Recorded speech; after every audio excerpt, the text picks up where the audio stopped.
Episodes 4 of One Jets Drive and Hard Knocks are in the books. Let's talk about them.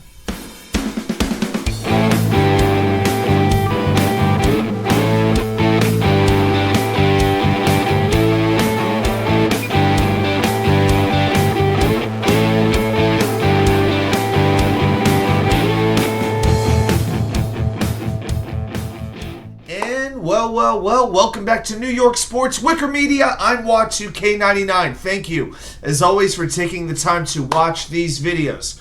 So, I just finished watching the 4th episode of Hard Knocks. One Jets Drive had its final episode of the preseason last night on Monday, and I thought I'd come on and talk just a little bit about each episode and my 5 takeaways from each show.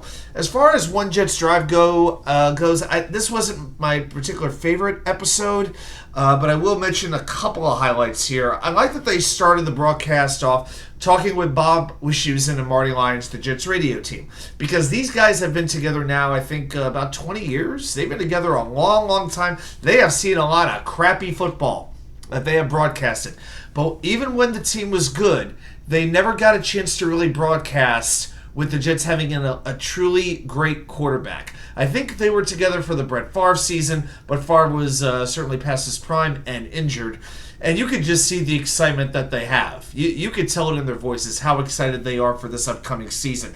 Marty Lyons in particular seems very impressed with Aaron Rodgers' commitment to the team. I know with some guys like Joe Klecko, that was one of their biggest concerns of the Jets acquiring Rodgers, and Rodgers has definitely answered all of those questions for the best. It was interesting to see robertsaleh tell the team about Corey Davis, about him choosing to step away from football. I thought it was interesting, conversely, that Hard Knocks did not even acknowledge Corey Davis. Now, maybe that was the Jets' call. Maybe that was one thing that they said, listen, we want to leave this aside. Please don't talk about it. But I do wonder why it would be mentioned on One Jets Drive, at least acknowledged by the coach, but it wasn't even a thought. It wasn't even a mention on Hard Knocks. I found that very, very interesting. I also liked with One Jets Drive that they did talk about the offensive line a little bit. Good to see Dwayne Brown running onto the field. And robertsaleh had an interesting comment about talking about the offensive line, about how it's gotten better over camp. You know, it was a huge concern just about a week or two ago, and now it seems to be something that the team that we can feel pretty confident about. But he really seemed to talk about Mekhi Becton at that moment, talking about once Becton was back ready and up and going, it would really be the key to the offensive line taking a step up. It really came off to me that the Jets have been counting on Mekhi Becton. It was just a matter of when. And I think the health of Mekhi Becton is going to be one of the biggest factors in determining the success of this team as the season goes on. You saw a lot with the wide receivers, with the young wide receivers. On One Jets Drive, we saw the huddle. Twice they broke it down saying superstars, superstars. So that was kind of funny. And I liked Jeffulbrich. I guess the other thing that I liked was seeing Jeffulbrich hold the defense accountable at halftime of the Giants game.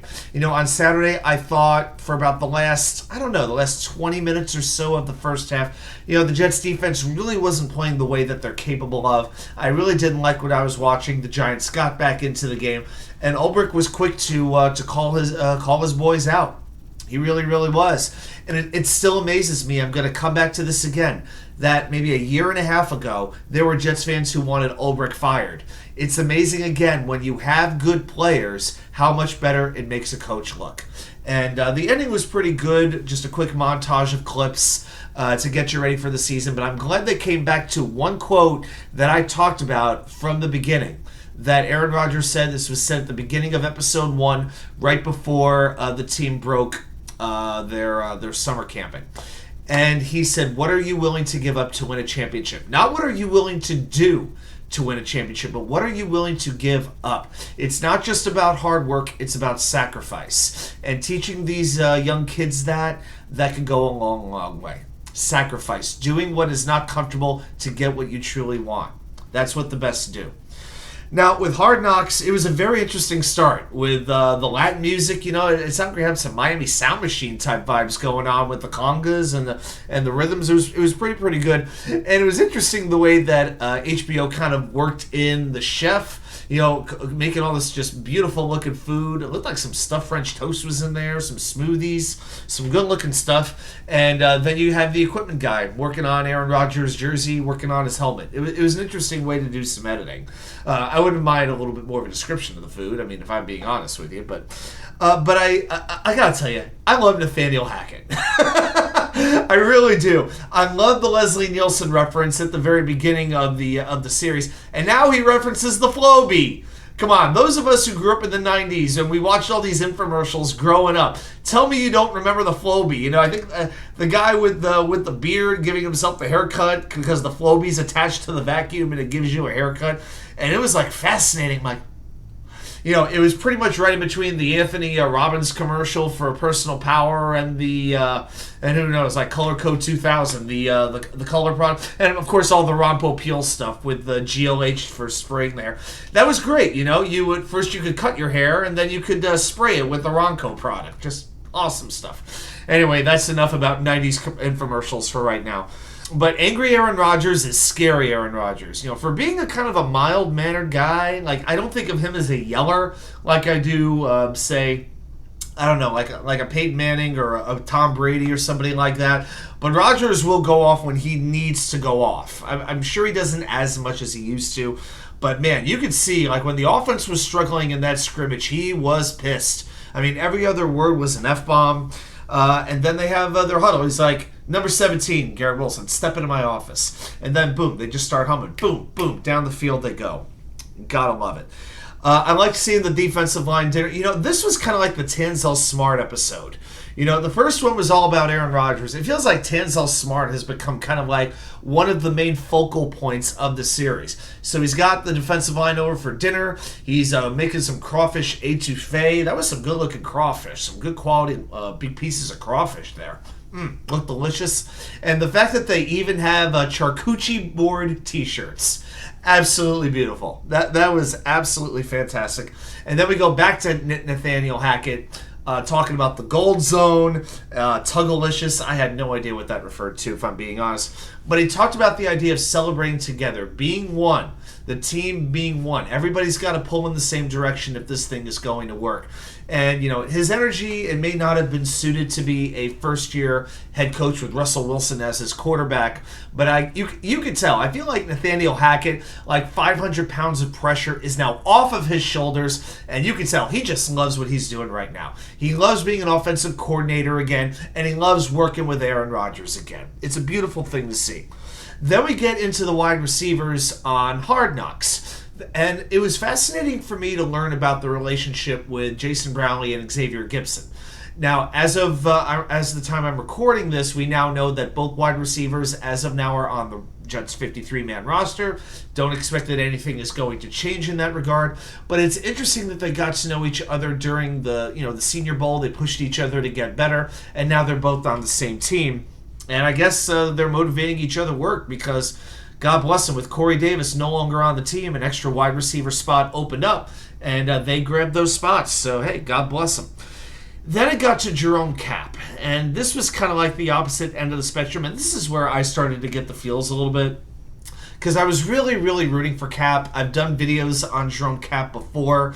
You can check those out in the archives if you wish. Just loved his athletic ability, thought he had great intangibles. It was a matter of him, taking that raw ability and converting it to work in an NFL offense. It just wasn't his time. He did well, but he wasn't like a difference maker.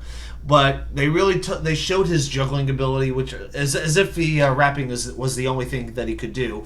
Now he could juggle pretty well too, but onto his family, and you could see like it was kind of sad. During the exhibition game, you'd see Gibson make a play. He's making a big return. He's getting pounded on the helmet by Aaron Rodgers and all that. And then not long after that, the camera or the scene shifts over to jeromekapp's father in the stands, and he just has kind of a sullen look on his face. Like, in the back of mind, he knew. It's like, yeah, guy's not making the impact that these other guys are. It's like he knew in the back of his mind. And it was kind of sad to see. We saw more of the Cobb mob of his family. By the way, it's sad that sideways block was a penalty, but that's the NFL for you nowadays. The highlight, though, for me between both shows is Aaron Rodgers talking to number 55, the linebacker on the Giants. Not even going to mention his name because he's so insignificant. But the linebacker gives Rodgers a push a couple of seconds after the play is over, and Rodgers goes off basically saying, "I don't even know who you are, bro." Just absolutely hysterical, man. Brett Favre's not... Maybe he'll learn that from Brett Favre, too, but my God, Rodgers could talk a little trash. And the fact of the matter is, he's right. You know, this linebacker, this is what he's going to be most known for over his career, that Aaron Rodgers punked him out on Hard Knocks. That's going to be his whole career. But then Tanzelsmart gets banged up with a shoulder injury, does return to the game. Man, and now that he's been cut, although this was not profiled on the show, it's very bittersweet to watch Tanzelsmart because, you know, he seems like a really great guy. He's got a good family. He's like that AAA baseball player who gets called up and down to the major leagues but never manages to to grab that permanent spot on an NFL roster. And now, who knows? It may not happen. No, he's been in the league for quite a while now. He's approaching 30 years old. He's been cut. I mean, if he doesn't get a job on another team's 53-man roster, I'd certainly love to see him back with the Jets. But it was tough. But jeromekapp, on the other hand, after the game was over, Liev Schreiber announces less than 24 hours later after the game, jeromekapp was cut. Happened that fast. And, you know, we didn't get taken inside the room where Joe Douglas breaks the news. You really haven't seen much of Joe Douglas at all in these series. You know, JD likes to stay as under the radar as he can. And I would imagine we're only going to see long shots of that hallway when you see the players walking out into an unknown future. I certainly hope this is not the end of jeromekapp's story, whether it's with the Jets or whether it's another team. He's a guy I'll definitely be rooting for to make it down the road. Well, One Jets Drive has come to its conclusion for right now. I believe there's one more episode of Hard Knocks to come. We'll see what's going to be on it, because I'm going to guess it's going to be... they have to talk about the cuts a little bit, but how much access are they really going to give us? You know, it's going to be interesting to see what they wind up doing. There's no more exhibition games to break down, so I'll be interested to see what happens. But I am ready for that next episode, but I'm even more ready for the following Monday night when the Jets host the Bills. Let's get this season started. Well, thanks everybody for watching, and of course, reminder, please join us Wednesday night at 10 p.m. I will be going live as I do every Wednesday. Thanks everybody for stopping by. See you right back here with more content from you know where. The Wicker Chair.